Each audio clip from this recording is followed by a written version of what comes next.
She thinks you're stupid. She's playing you. You people always think you can get something by playing the race card. Those were the exact words she spat at me, loud enough for the whole restaurant to hear, but just quiet enough for management to pretend they didn't. I stood there, holding a silver tray and a mouthful of fire, heart pounding in my chest like I'd just run a marathon barefoot. My name is Amara Collins. I'm 24, black, female. I wait tables at Le Bijou, one of Chicago's most expensive rooftop restaurants, the kind of place where champagne costs more than rent and the chairs are more comfortable than the average therapist's couch. People see me and think they know the story already. But this is not your average black story. This is the night everything changed. The night I warned the wrong billionaire about the wrong woman. And the next morning, I woke up to a black card on my doorstep. Yeah, that kind of black card. But let's rewind for just a second. See, I didn't set out to be some kind of whistleblower or truth teller. I was just trying to make it through another shift without getting harassed, humiliated, or mistaken for the coat check girl. Then I saw the message. She thinks you're stupid. She's playing you. I'll send screenshots if you want proof. I didn't mean to see it. I didn't want to. But once I did, I couldn't unsee it. So I told him. I told the billionaire CEO that his picture-perfect girlfriend was a liar. And then, I lost everything. But what I didn't know, what nobody knew, is that speaking up would unlock a secret world I never even knew existed. This isn't just about love or betrayal or even revenge.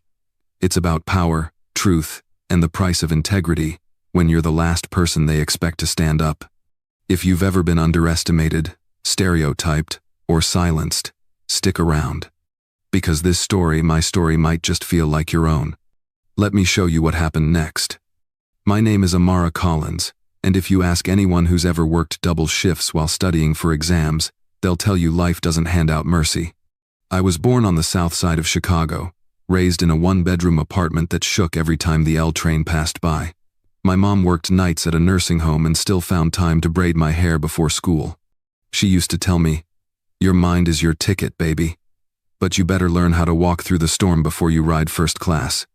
I carried those words with me every day through college classrooms where I was the only black girl in the room, and through restaurant kitchens where everyone assumed I was the help even when I wasn't on shift. At 24, I was juggling textbooks and trays. I had once dreamed of becoming a clinical psychologist, but after losing my scholarship when my mom passed, reality hit hard. Now, I took night classes at a local community college while waiting tables at Le Bijou, one of the city's most exclusive rooftop restaurants, perched 42 stories above Michigan Avenue. Le Bijou was everything I wasn't: pristine, pretentious, and painfully polished. The kind of place where servers wore black silk uniforms and spoke in hushed tones. Where customers paid $200 for dry-aged steak and left behind half of it untouched. I kept my hair natural, my posture perfect, and my eyes open.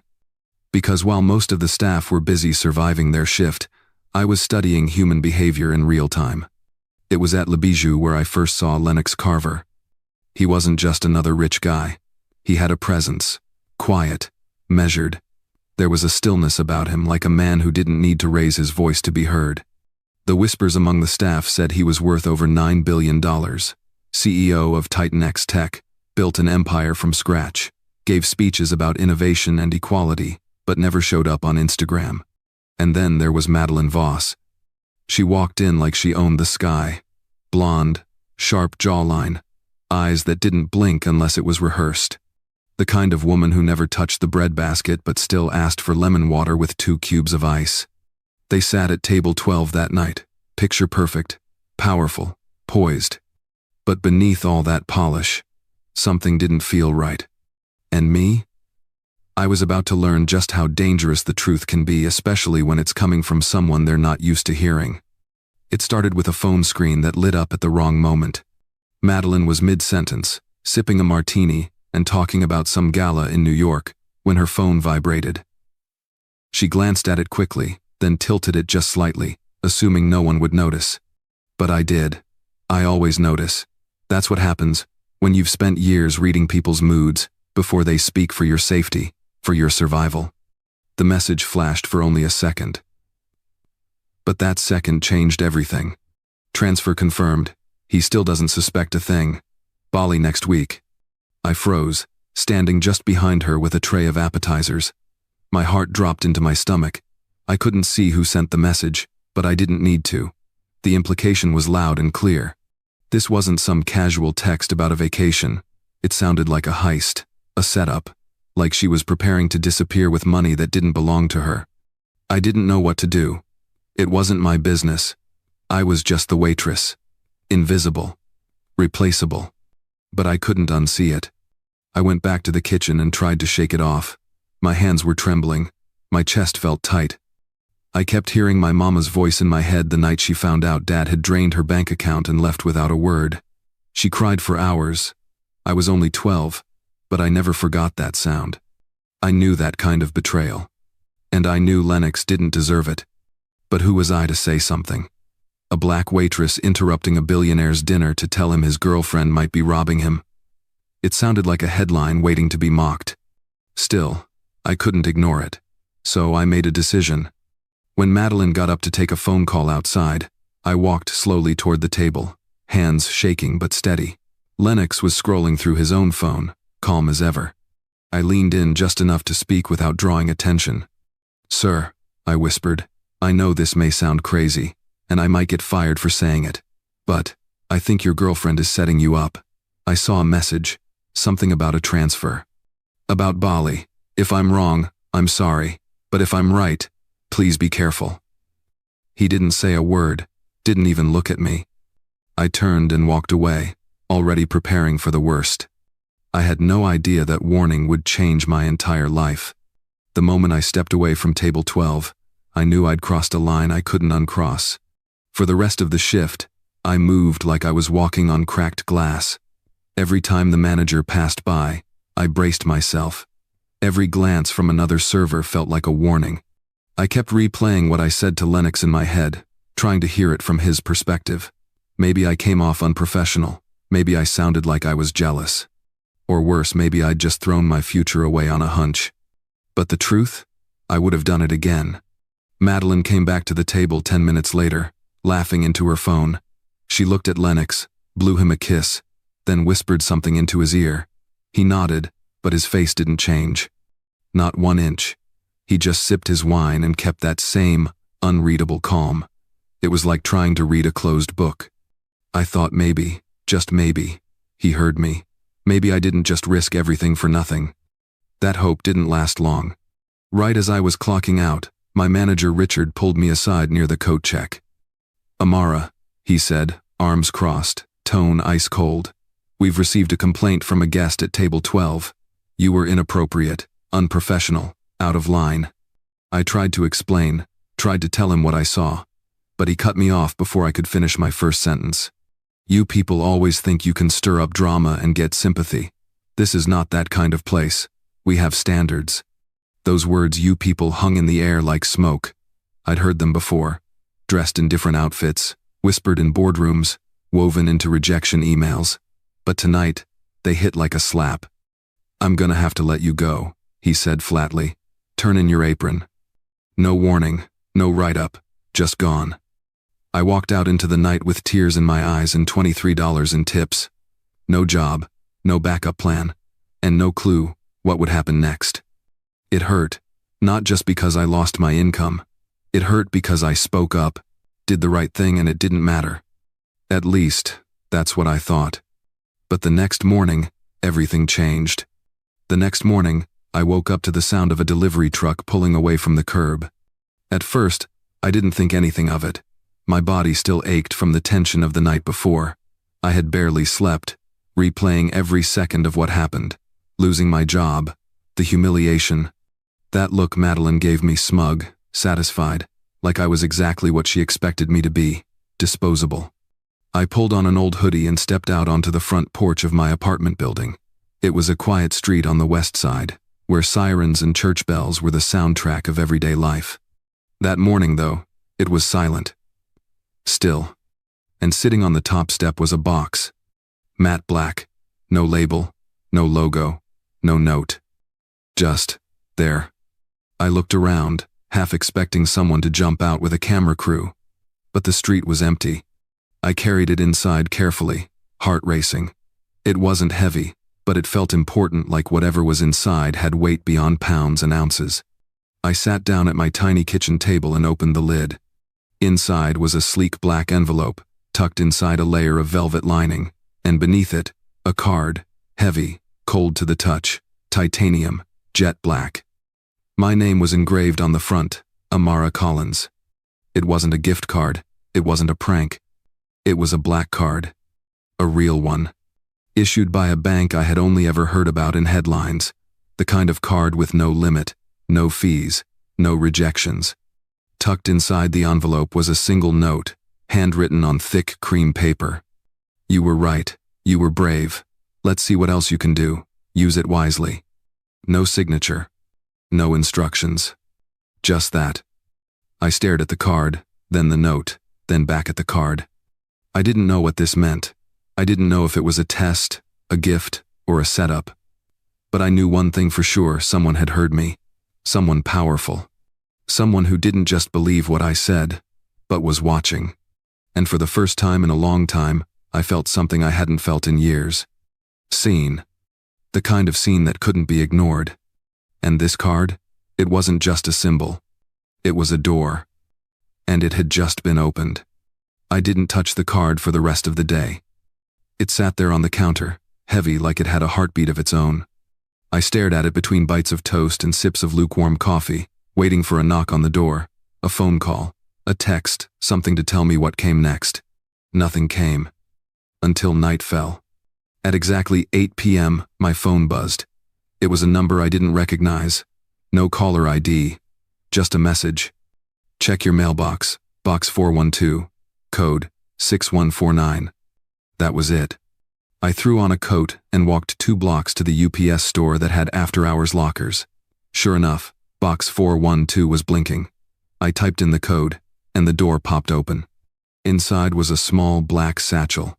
Clean, organized, and inside that, a burner phone, a thumb drive, and a folded note. Watch, learn, do not engage yet. The drive held hours of surveillance footage, restaurant cameras, traffic cams, even shaky cell phone videos. Every clip centered around Madeline Voss, her charity events, her late-night meetings, her business partners, most of whom looked more like professional gamblers than philanthropists. Then there were the bank statements. Tens of thousands of dollars donated to her nonprofit, then funneled into luxury accounts in the Cayman Islands. A financial ghost trail that smelled like fraud from a mile away. I wasn't just looking at a gold digger. She was laundering money, running a full-blown international scam. And somehow, I was the one holding the receipts. Over the next few days, I received daily messages on the burner phone, quiet instructions, locations to observe, names to remember. No one told me what I was part of, but I started to understand. This wasn't about revenge. It wasn't even about Lennox. It was about integrity. Someone had pulled me into something bigger, a network, a mission, maybe even a war, and they trusted me to play my part. I started taking notes, building timelines, watching how Madeline moved, who she met, what she wore when she wanted something, the lies she told with just a smile. It was the first time in years I felt like my psychology degree actually meant something. And the strangest part? I didn't feel scared. I felt ready. They had taken me out of Le Bijou. But now, I was stepping into a whole new world. And this time, I wasn't just serving tables. I was serving justice. It didn't happen all at once. Change never does. It starts quiet like a whisper inside your chest, and then one day, you wake up and realize the girl who used to flinch when someone said her name too loudly, she's gone. A week after I received the card and burner phone, another delivery showed up. No name, just a black duffel bag and a handwritten note. Fit the world before you reshape it. Inside was a wardrobe I could have never imagined owning. Tailored blazers, Italian leather boots, dresses that felt like silk woven from ambition itself. There were accessories too sleek, glasses, subtle jewelry, even a digital watch that looked like something out of a spy movie. Everything was my size, my style, my energy elevated. But this wasn't just a makeover. It was armor. Because the world I was walking into didn't play fair. It didn't respect you unless you looked like power. And for the first time, I did. I wasn't just blending in, I was standing out, and standing tall. They set me up with online trainings, courses in body language analysis, negotiation tactics, cybersecurity. I studied while eating takeout. I practiced my posture while brushing my teeth. I rewrote everything I thought I knew about presence, confidence, and control. But no lesson hit harder than walking into my first high-end networking event undercover. It was a charity fundraiser for an education initiative hosted by one of Madeline's shell organizations. The ballroom sparkled with chandeliers and artificial smiles. Waiters who looked like I used to, brushing past people who looked through them. This time, though, I wasn't one of them. I was Amara Collins' guest, donor, consultant. My name was on the list. My heels clicked louder than anyone else's in that room. But still, I felt it. The stares. The microaggressions wrapped in compliments. Wow, you're so well-spoken. I didn't expect someone like you in this crowd. I smiled, nodded. Let them underestimate me. Because that was the point. Every side eye was fuel. Every fake laugh was proof. They didn't see me coming. And that made me dangerous. This wasn't just about looking the part. It was about stepping into a role the world never wanted to give me. And taking it anyway. The waitress was gone. Now, I was the storm knocking at their doors. The night of the gala was colder than expected.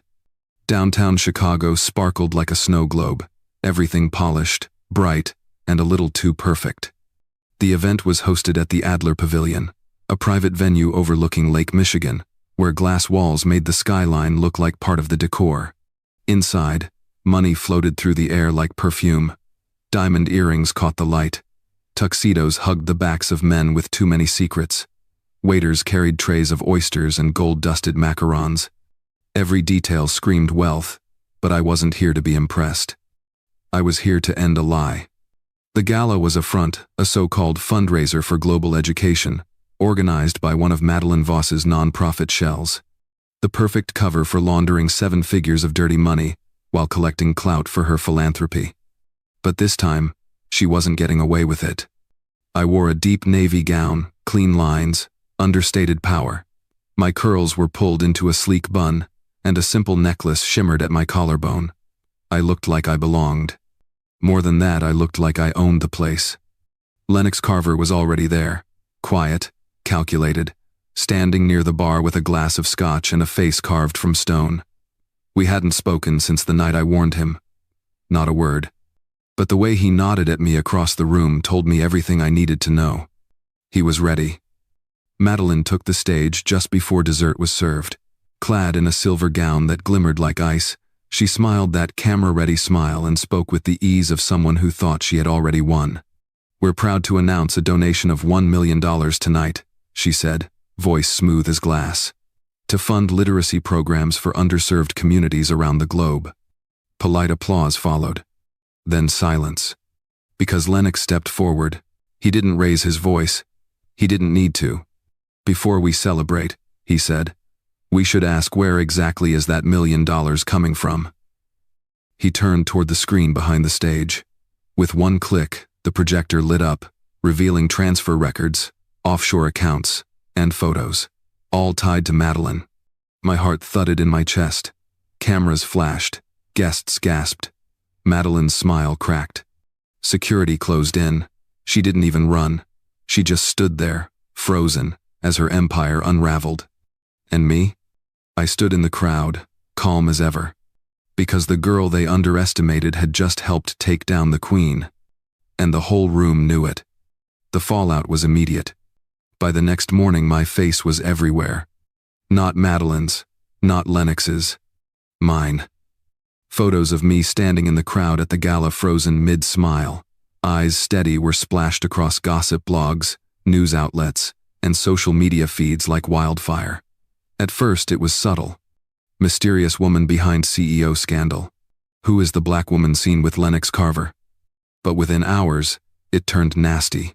Comment sections exploded with everything from curiosity to cruelty. Strangers picked apart my hair, my skin, my clothes, even my expression. She doesn't look like someone who belongs there. Affirmative action strikes again. Probably slept her way in. That's how they do it. They didn't know me, didn't know my name, but they saw my color and filled in the blanks. The same way people always had. That night, I shut off my phone and sat in the dark for 2 hours. Not crying, just hollow. I had done the right thing, exposed a criminal, protected someone from being used. And yet, somehow, I was the one being punished. Until Lennox spoke. He released a video the next day. No studio lighting, no fancy backdrop. Just him, sitting in his office in a plain white shirt, looking straight into the camera. "I want to be clear," he said. "The person who brought this deception to light was not just brave. She was strategic, observant, and ethical. Everything this world needs more of. Her name is Amara Collins, and she deserves more than applause. She deserves protection." That clip went viral. Suddenly, the conversation shifted. Celebrities reposted it, influencers spoke up, Black women flooded the comments with messages of solidarity. Hashtags started trending. Number Justice for Amara. Number Believe Black Women. Number She Saved a Billion. Even people who didn't know the full story knew one thing: I had stood up when no one else did. A few days later, I was invited onto a talk show. National television, makeup crew, lights, nerves in my throat. The host smiled and asked, "What made you speak up?" I didn't have to think long. Because silence would have made me complicit. And I've been ignored enough in my life. I refused to ignore the truth in return. The audience clapped. Not just politely, but with fire, with respect. In that moment, I wasn't just a waitress. I was a voice. And the world had finally decided to listen. 2 weeks after the gala, my life had shifted so fast it barely felt real. One day I was pouring water at table 12. The next, I was sitting in green rooms, shaking hands with celebrities, and answering emails from strangers thanking me for being brave. But for all the noise, part of me still felt like a guest in someone else's story.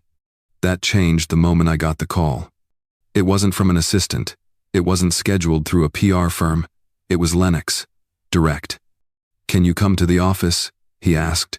"No cameras, just us." I hesitated for a second, not out of fear, out of curiosity. What else could he possibly need from me? Titan X headquarters looked like something out of a futuristic movie. Glass walls, floating staircases, a tech campus designed for people who didn't believe in ceilings, only sky. His office was minimalist. One large desk, no trophies, just a wall of books and a single photo of his late mother. He stood as I walked in. "You clean up well," he said with a smile. "But then again, you always did." I smiled back, still not used to people looking me in the eye. He nodded slowly. "I didn't bring you here to talk about the past." He slid a folder across the table. Inside, an offer letter. Director of Integrity and Strategic Insight. 6-figure salary, full benefits, a team. I blinked, twice. "You want me to work for you?" "No," he said, leaning forward. "I want you to work with me." He explained that Titan X had quietly launched a division focused on internal ethics, whistleblower protection, and fraud detection. But it lacked one thing: someone who understood how corruption hides in plain sight. Someone who knew what it felt like to be overlooked and still chose to see the truth. "I need someone like you," he said. "Someone who doesn't scare easy." It would have been easy to say yes right then. But I didn't. I asked for time. I walked out of that building and sat in my car for an hour, staring at the city skyline, thinking about my mom, about the version of me that once waited tables in silence. Was I ready for this kind of responsibility? The answer came slow, but clear. I didn't survive all this to play small now. So I called him back. "I'm in," I said. And just like that, the next chapter began. The first thing I did with my new paycheck wasn't flashy. No designer bags, no luxury vacations, no Instagram-worthy unboxing. I paid off my mom's medical debt. Every single bill. The kind that had been haunting my credit score since I was 18. The ones with red stamps and bold letters: final notice, collections, past due. They were more than just numbers. They were reminders of every night she chose medicine over meals, of every job she took to keep us housed. Clearing those debts felt like lifting bricks off my chest, one by one. Then I called my Aunt Cheryl, the woman who raised me after my mom passed, and told her the house was hers, no rent, no mortgage, just peace. And after that? I enrolled back in college. This time, I paid up front. I switched majors, no longer psychology. I chose ethics and organizational leadership. Because it wasn't just about understanding people anymore, it was about changing systems. And I wanted the tools to do it right. But the biggest shift wasn't financial or academic. It was how I saw myself. I used to walk into rooms trying not to take up space. Now, I walked in knowing I belonged. At Titan X, I wasn't just a title on a door. I was a force. I led investigations, built protocols, created pathways for people who thought no one would ever believe them. And I made sure our team looked like the world, not just one version of it. Still, I knew this couldn't just be about corporate power. So I started something on the side. A nonprofit called Seen and Heard. It offered mentorship and resources to Black women entering tech and finance. We helped with resumes, mock interviews, wardrobe support, but also confidence. Because the hardest part isn't getting in the door. It's staying in the room. And every time I stood in front of those young women, I saw pieces of myself nervous, overlooked, but so full of potential. I told them what no one had told me early enough. You are not the background in someone else's story. You are the headline. Rebuilding myself didn't mean erasing who I was. It meant honoring her. The girl with calluses on her feet and fire in her voice. The one who lost everything and used that loss to rise. I wasn't trying to be someone new. I was finally becoming who I was always meant to be. Just when I thought the story had settled into something steady, life reminded me, peace isn't always permanent. It started with a name. Buried deep in a financial audit I was reviewing for a routine investigation. A simple oversight, or so it seemed. But something about it didn't sit right. The signature on a shell company account tied to a consulting contract. It looked familiar. Too familiar. I zoomed in. Same style, same initials. LC.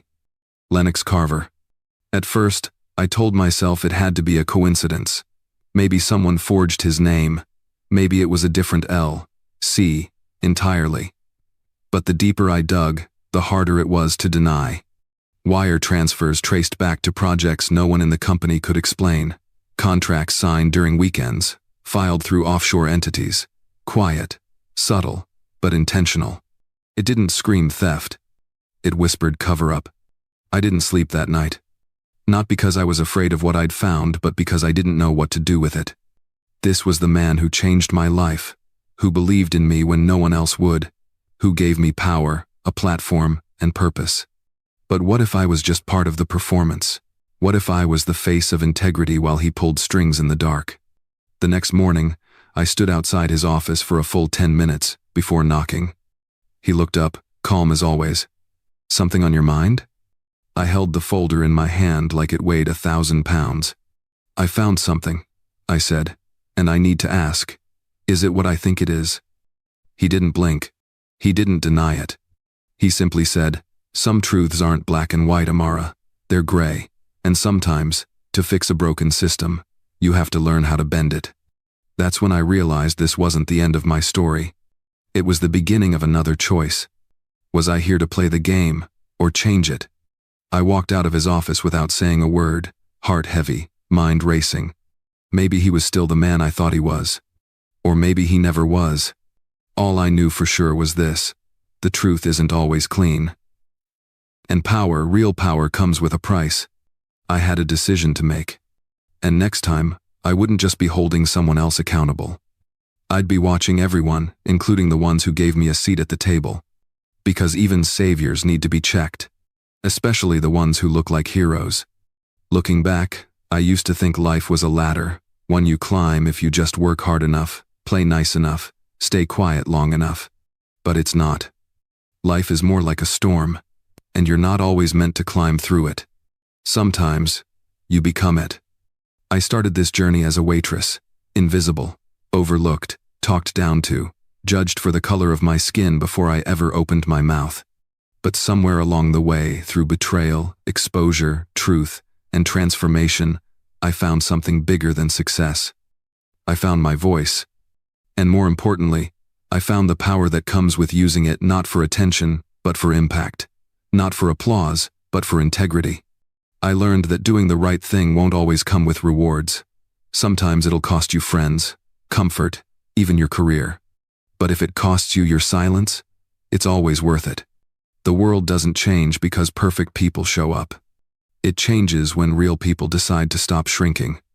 So if you've ever felt too small to matter, too out of place to speak up, too tired to keep going, remember this. You are already enough. Your story matters. Your truth has weight. And sometimes, the most radical thing you can do is refuse to disappear. So keep going, keep speaking, keep standing, even when your knees shake. Because someone is watching. And someone, somewhere, needs to hear that it's okay to fight back even when your voice trembles. And if this story moved you, challenged you, or reminded you of your own, don't scroll away in silence. Drop a comment, share this with someone who needs it, and subscribe so you don't miss what's coming next. Because trust me, the next story? It's one you won't want to miss. This was Amara's story, but it could have easily been mine. Or yours. Because in a world that still tries to write us off, telling our stories might just be the boldest thing we ever do.